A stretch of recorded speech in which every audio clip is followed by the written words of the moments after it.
on behalf of the team here at Full-Fibre, I just wanted to say thank you for the opportunity for speaking at Show Home Live this year. As the title suggests, I'm Nathan Davis. I'm the head of development here at Full-Fibre, and I'll be speaking to you today about full-fibre innovation in property development. And I hope it's of some value to your listeners. So the aim of the presentation is to update industry professionals not only on the advancements in full-fibre broadband, but what it means for them and their customers. I've split the presentation down into 3 parts for clarity and structure. We're going to look at the built environment, which is going to be a broad overview of what's going on. I'll then touch on the technical aspects of full-fibre broadband, both where we are now and what the future looks like. And then some USPs, so developer benefits, importantly, consumer benefits, and also social tariffs. So this is part 1, where we're going to look at the built environment, but it's going to be from a technical perspective. I'll demystify some of the jargon. We'll touch on some legislation, not too much, the advantages of full-fibre broadband and the challenges faced by the industry. Altnets, or alternative networks, are the new normal. We're enabling connectivity and supercharging the deployment of full-fibre broadband across the country. And IPTV and PSTN completely rolls off the tongue, and we all love an acronym and abbreviation. But the PSTN switch-off is the biggest upgrade to the phone network since the switchboard. So the built environment. The UK government Department for Digital Culture, Media and Sport announced in 2020 that as part of the Boris Johnson's Levelling Up plan, that the government would legislate that all new built homes would come with gigabit speed broadband infrastructure pre-installed. And that's not new. We've already seen that come to fruition in Part R. Now, full-fibre broadband, or usually colloquially shortened to FTTP, which means fibre to the premise, is the most advanced type of broadband connection available today.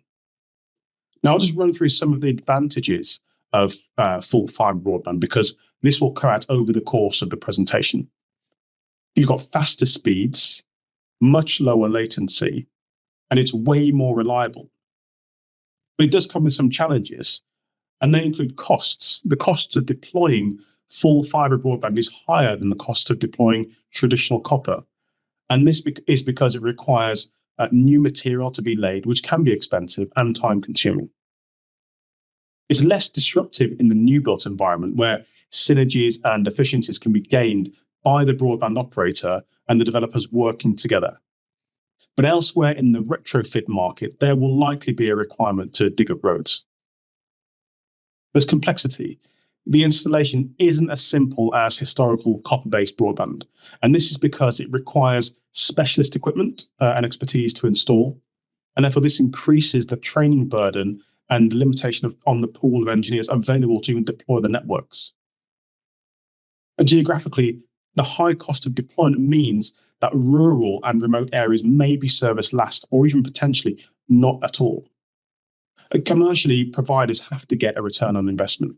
So when you couple this with high costs, with only a few customers at the end of the pipe, this means that the business case makes less sense.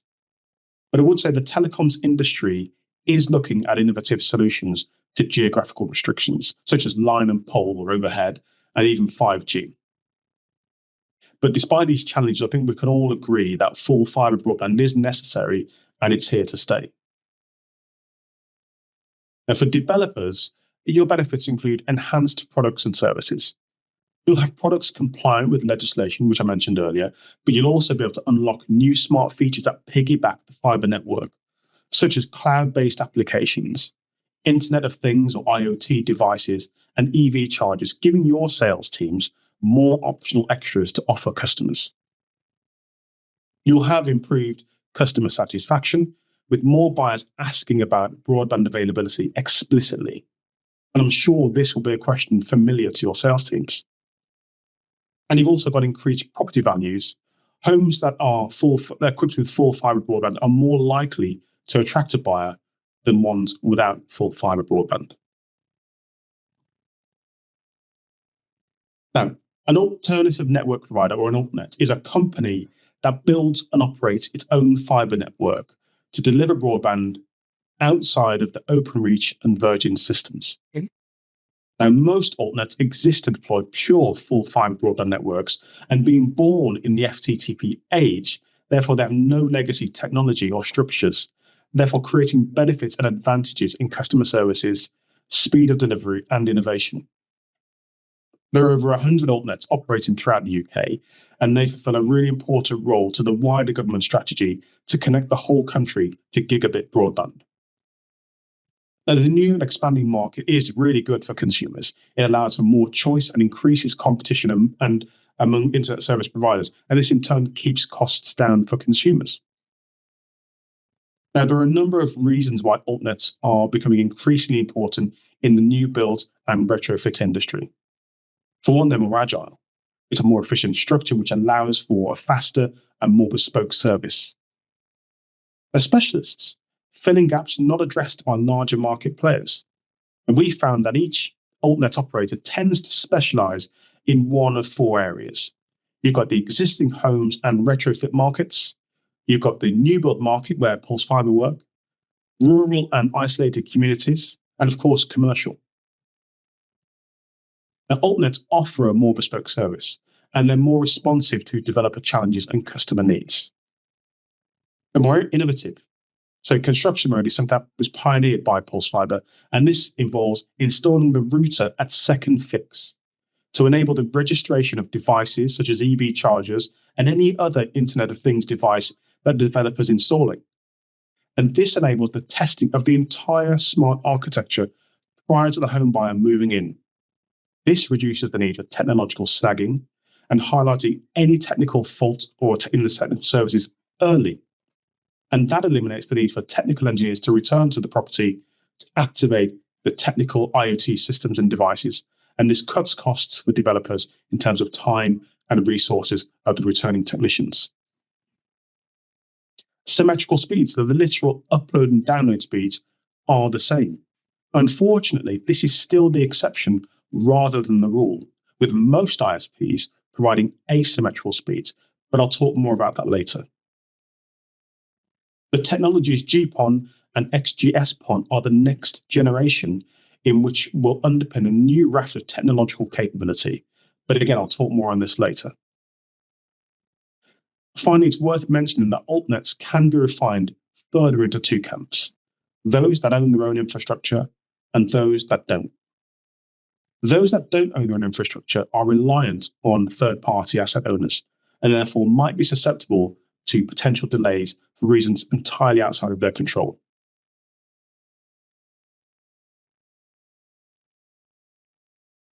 IPTV, or Internet Protocol TV, is the new norm.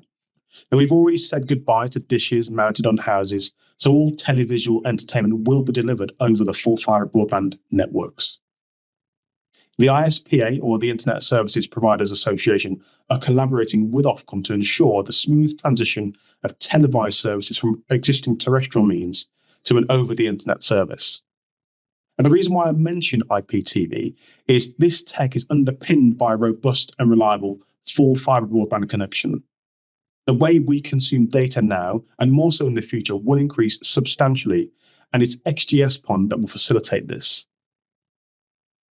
IPTV offers a number of advantages over traditional satellite and cabling television, including higher quality picture and sound. HD and 4K and even 8K TVs are now becoming normal. And whilst an 8K TV now costs a few £1,000s, Wright's law suggests predictive cost declines in line with volume production. They'll become normal. The fibre's higher capacity will spur this rapid adoption. More channels and on-demand content, as IPTV typically offers more channels and on-demand content than satellite or even cable, and it's fully interactive. We're already seeing providers now offering streaming boxes rather than dishes and cables. You've probably seen Now TV, Sky Stream, or the Amazon Fire Stick, and so on and so forth.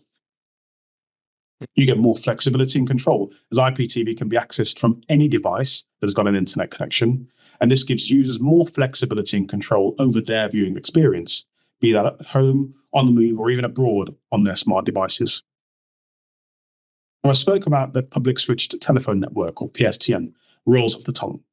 The exact date of the switch off is yet to be confirmed, but we think it's scheduled to take place around December 25. And the switch off is an absolute line in the sand. It's the end of the copper based phone network and the normalization of internet protocol. And therefore, fiber broadband reliance will be live. Now, the significance of this should not be underestimated at all. It's a large scale national infrastructure project that will lead to all of the benefits I've just mentioned with IPTV. Now, the reason why PSTN switch off is taking place is the existing network is an old and outdated technology. It's just simply not capable of delivering the same level of quality and reliability as Full-Fibre. Fibre is more stable and it's a more powerful solution which can be deployed at scale, providing better quality, reliability, and integration with IoT devices in the architecture. The existing network is expensive to maintain. BT, which operates the network, has already warned that costs are already unsustainable. Fibre is way more efficient, it's got lower energy consumption, and it's cheaper to maintain. Like satellite TV and cable TV devices, it's incompatible with the digital age. Data intensive services such as video conferencing like this or cloud computing are the future. The switch off of PSTN will bring a number of benefits identical to those listed with IPTV, but there are some challenges associated with the switch off, and that includes cost, of course, complexity, and coverage. But overall, the switch off is necessary, and it's a necessary step forward for the UK economy. And despite the disruption now, we'll see net benefits going forward.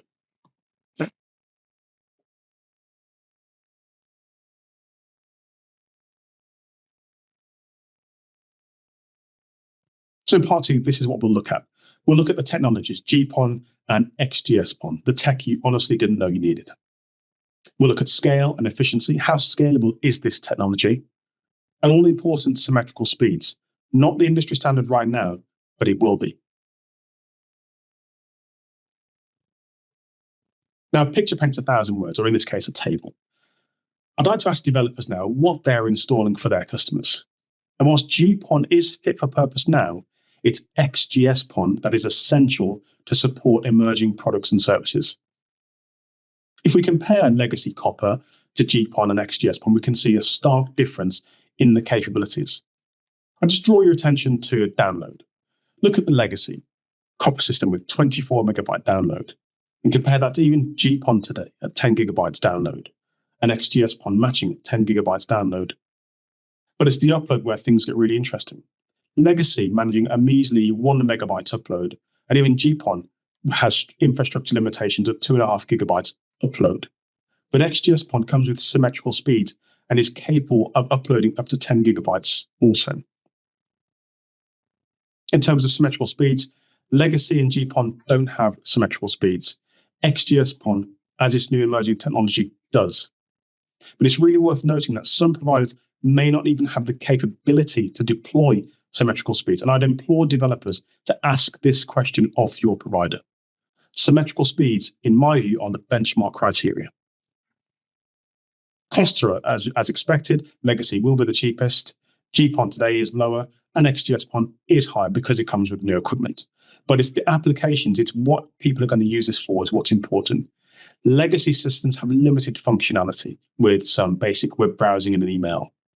GPON is great for streaming and gaming and browsing as we do today, but it's XGS-PON, its potential is unlimited. And we're yet to develop consumer devices that will stress the technology, even with the advent of VR tech like Apple Glass or Meta's Quest headsets.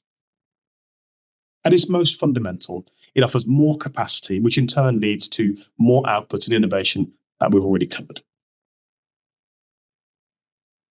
So in terms of scale and efficiency, there come some benefits. It's future-proofed.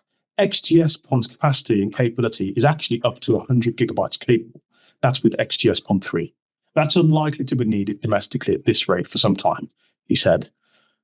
You've also got reduced infrastructure. The cables themselves are much thinner and lighter than copper, and therefore less space is needed in the ducts and trenches themselves, and less physical material is needed, so that reduces transport costs. There's flexibility and modularity. The technology is easily expanded with splitters and optical network units, And this allows for gradual expansion and cost-effective scaling. And this is in concert with an expanding development built in phases, perhaps. You've got reduced whole life costs as the opportunity to expand the capacity within this technology is actually yet to be fully exploited. Maintaining the network over decades will be significantly cheaper because of better components and technologies. It's also environmentally friendly. XGS-PON is a green technology that consumes less power than GPON. And this is because it uses passive splitters instead of active electronics, which reduces energy consumption. I mentioned low latency earlier. XGS-PON has got significantly lower latency than GPON, which is crucial for real-time applications like online gaming or video conferencing, as we're doing now, and virtual reality. You've also got improved security, as XGS-PON uses advanced encryption technologies to protect data from any unauthorized access, making it more secure than GPON. And in this highly digitized world we're living in, personal security is considered as important as commercial security. So homeowners will start to ask for this. And of course, as expected, you've got increased data rates, as XGS-PON provides a substantial increase in the data transmit receive capacity to all the predecessors, making it an essential requirement for homes right now. Now, I alluded to this before, but symmetrical speeds on the internet still isn't standard. Download speeds on broadband packages have always been a lot higher than upload speeds, and this is mainly because of most of what you do online is downloading rather than uploading. Now, to give you some quick examples, downloading is watching or streaming videos like Netflix and Amazon Prime, scrolling through social media, or opening attachments and files. Now, uploading is exactly what it says on the tin. It's uploading videos to YouTube or TikTok, basically posting rather than scrolling on the internet and or attaching files and sending files. It's not uncommon to send files now measured in gigabits, which is why companies like WeTransfer exist. Now, where both are used at high levels is on video calls and virtual meetings, online gaming, video conferencing. These are really highly data-intensive processes. Now, what data consumption is needed for your homes? Well, that completely depends on the homeowner's needs. We typically start our packages at 100 megabyte symmetrical, but we also have 500 megabyte packages and 1 gigabyte packages, all symmetrical. So in part 3, this is what we're going to look at. We'll look at some consumer benefits, unlocking enhanced digital capability and smart lifestyles. We'll look at developer benefits, both adding value in cost deployment and aftercare. And importantly to us, social tariffs, enabling connectivity regardless of social and economic circumstance.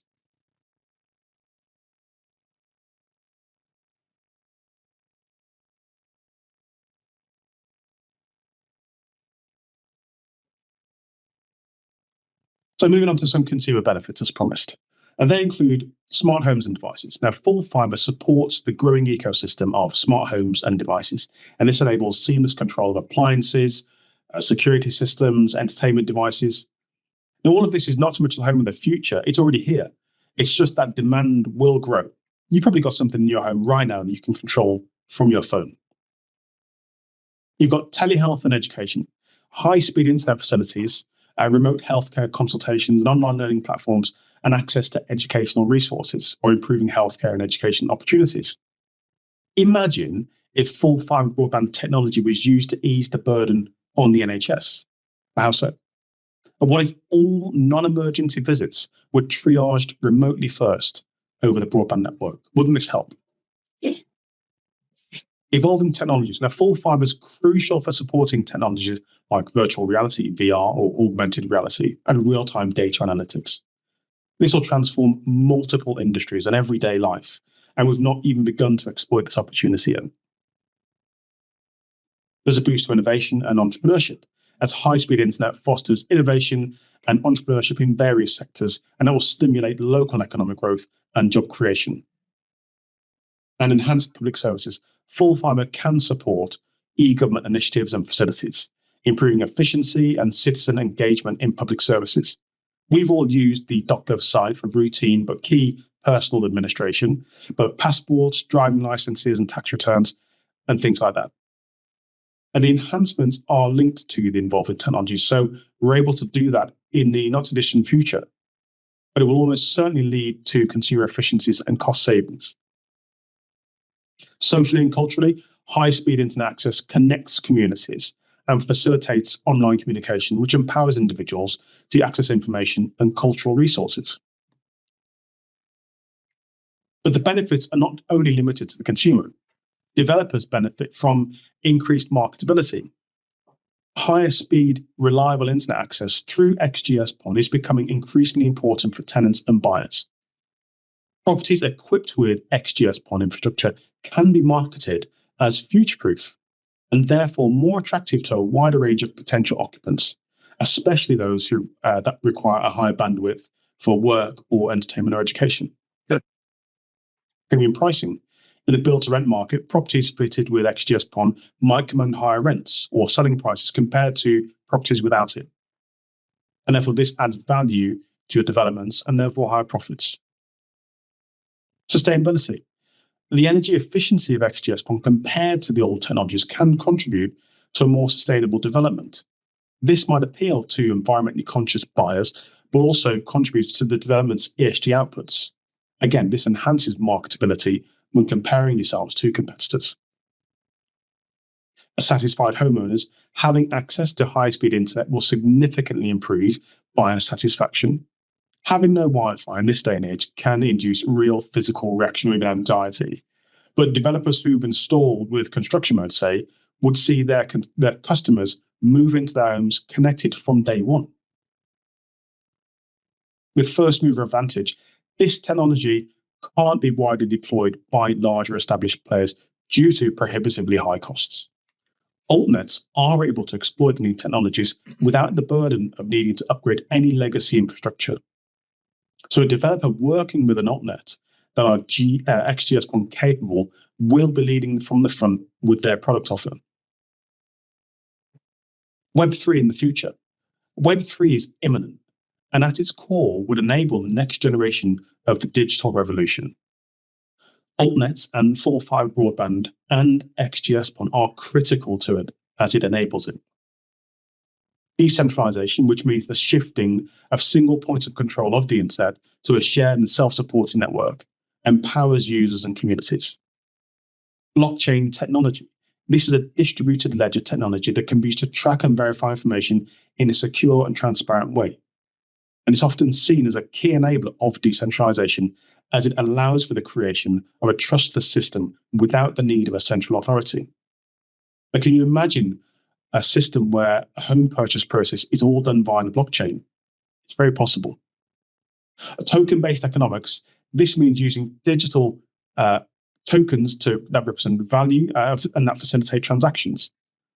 Cryptocurrencies like Bitcoin and Ethereum are examples of such tokens, and in Web3, tokens will be used to pay for goods and services, access for online communities, or even vote on government decisions. And it's XGS-PON that underpins all of this and represents the step change in productivity going forward. Now, it's a telecoms-wide issue, but the balance of high cost of deployment of the full-fibre network must still remain affordable to the consumer. And to be clear, Ofcom encourages all providers to offer social tariffs, but the problem is providers aren't actively promoting them. Now, social tariffs are discounted broadband packages for people on low incomes or on benefits. They're offered by a variety of broadband providers in the UK, although, as I say, they're not actively promoted as I think they should be. Typically, they have lower monthly costs, but you'll see a slower speed and offer compared to standard packaging, amounting to digital exclusion based on financial circumstances.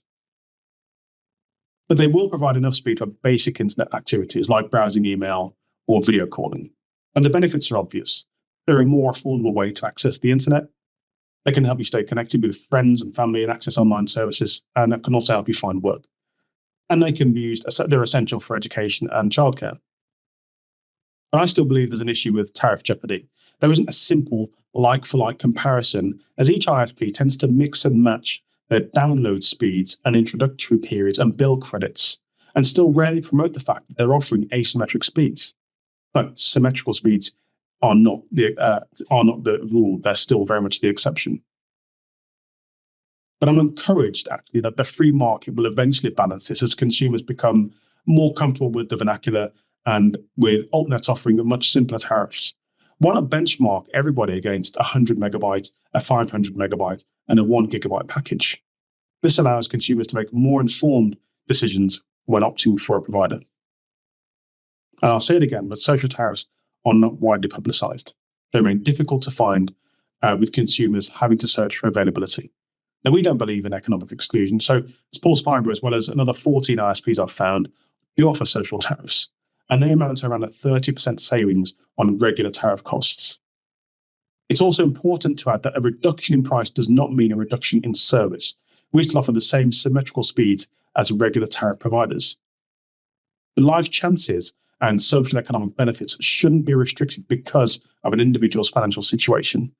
Full-Fibre seeks to lift people out of relative financial difficulty, so providers should be promoting social tariffs as an opportunity.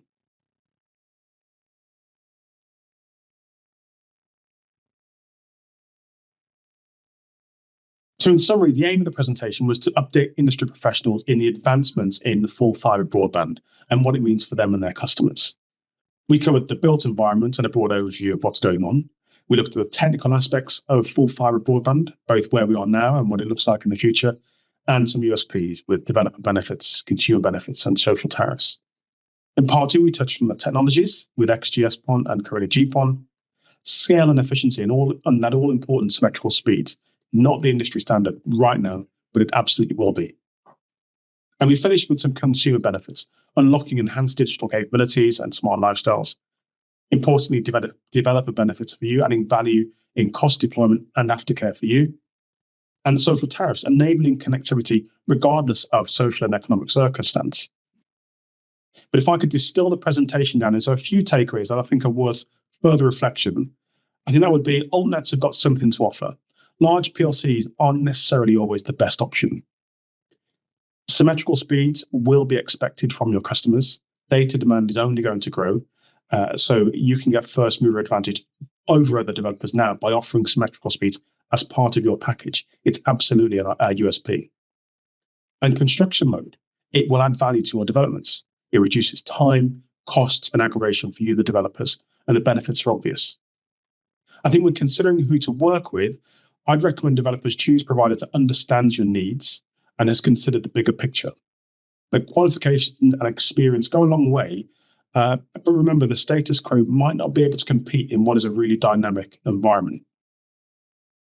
And with that, I'd just like to say thanks very much for listening. I really appreciate it, and I'd be delighted to take any questions.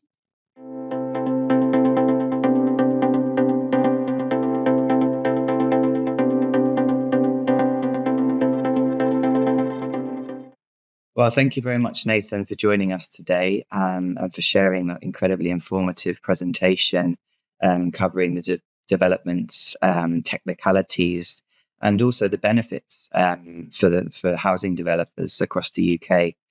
I'd like to touch upon a line at the beginning of the presentation when you mention advancements in technology and the fact that they need to move quicker.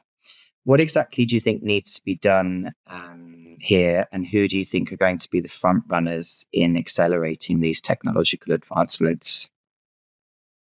Sure, thanks for the question. I think one of the issues with moving quicker is if you look at the material cost, the material is there. We have no issue in obtaining the physical material, the fibre broadband itself, and all the technological components that go with that. But I alluded to it in the presentation. It's the skills gap out there for installing this stuff is still lagging behind. So we need more fibre qualified engineers deployed across the country, or able to be deployed across the country, and especially to those rural and remote areas. In terms of who is responsible for that or who will deliver that, I actually think the mix now compared to maybe 5 years ago is actually really good. So you've got the larger established players like Openreach who are doing large scale national infrastructure upgrade, and it's taking time, but they've got the scale and capacity and money to do that. And the altnets, as I've alluded to, specializing in their areas, are really a sort of a capability enhancer, a capability booster, and filling gaps, whether that be in the new build environment, the retrofit environment, or the commercial environment, and like I said, the rural environment. So I think it's a mix of the established players and altnets. And when it comes to the infrastructure, obviously there are many challenges involved in this large scale national project, as you outlined. I imagine certain areas are far ahead of others. When do you think we might level out the field in this sense and have a more even connectivity across the country? Sure. So I think the center of masses, the center of populations have typically been serviced first, and that's because they are the economic engines of the country. So cities like London, Birmingham, Manchester, and the like will always get serviced first and have been serviced first. In terms of that leveling out across the rest of the country, that's started to happen with suburban areas. Excuse me, started to be upgraded now. In terms of how long that will take, I mean, it's a bit of a how long is a piece of string answer or question, because if I go back to the skills gap shortage, we're sort of fighting with the amount of the pool of engineers available to facilitate that upgrade. So the government BDUK target was 2030. I'm hopeful that we'll achieve that target, being only 6 years away.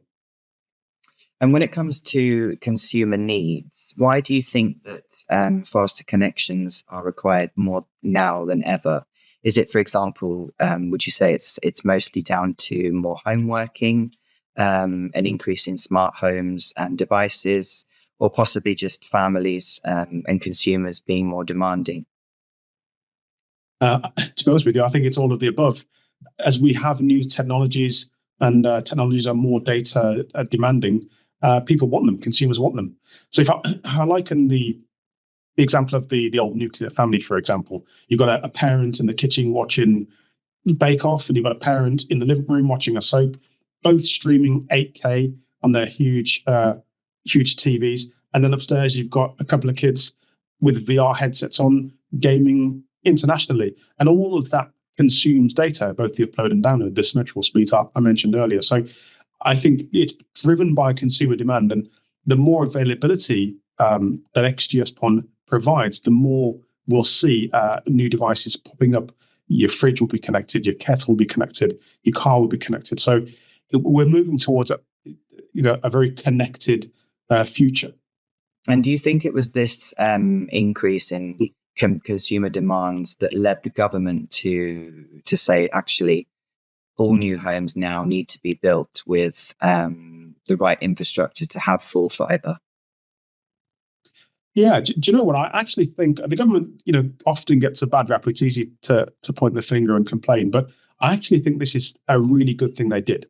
I lived in Europe for a few years, and UK PLC, when measured against other countries in Europe and across the globe, was actually falling behind technologically. There are countries in Europe that have got amazing fibre broadband infrastructure and 5G networks.